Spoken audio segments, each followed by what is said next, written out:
ঊর্ধ্বসীমা আমি নাকি বলেছি যে 5 কোটি টাকা নিয়ে যাওয়া গেলেও কোনো অসুবিধা নেই। দুর্ভাগ্যজনকভাবে একটা ঘটনা আমাকে কোর্ট করে একটা ফাইন্যান্সিয়াল একটা ইস্যুতে বলা হয়েছে, কোর্ট করা হয়েছে যে একটা ঊর্ধ্বসীমা আমি নাকি বলেছি যে 5 কোটি টাকা নিয়ে যাওয়া গেলেও কোনো অসুবিধা নেই। এটা বলার এখতিয়ার অধিকার ক্ষমতা আমার নেই এবং আমি এটা বলিনি। আপনাদের কাছে সর্বসম্মুখে বলছি এটা আমাকে মিসকোট করা হয়েছে। দয়া করে এরকম মিসকোট করবেন না, এটা প্লিজ মিসকোট করেন না। কারণ আমরা এখন একটা কি বলা যেতে পারে একটা ভালো নির্বাচনের দ্বার প্রান্তে দাঁড়িয়ে যদি আমরা আমাদের এই অপতথ্য দিয়ে মানুষকে বিভ্রান্ত করি সেটা অত্যন্ত দুঃখজনক হবে।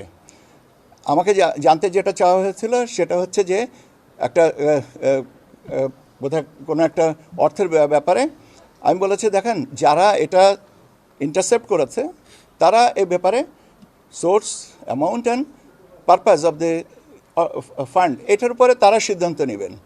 That is the reason, that is the only thing I have said. এখন এটাকে যদি এখন দুর্ভাগ্যজনকভাবে মিসকোট করা হয় সেটা আমার জন্য অত্যন্ত অপমানজনক এবং আমি অত্যন্ত ক্ষুব্ধ এবং আমি আমার ক্ষুব্ধ প্রতিক্রিয়া আপনাদের মাধ্যমে জানাচ্ছি। এরকম অপতথ্য অনুগ্রহ করে দেওয়া থেকে বিরত থাকবেন।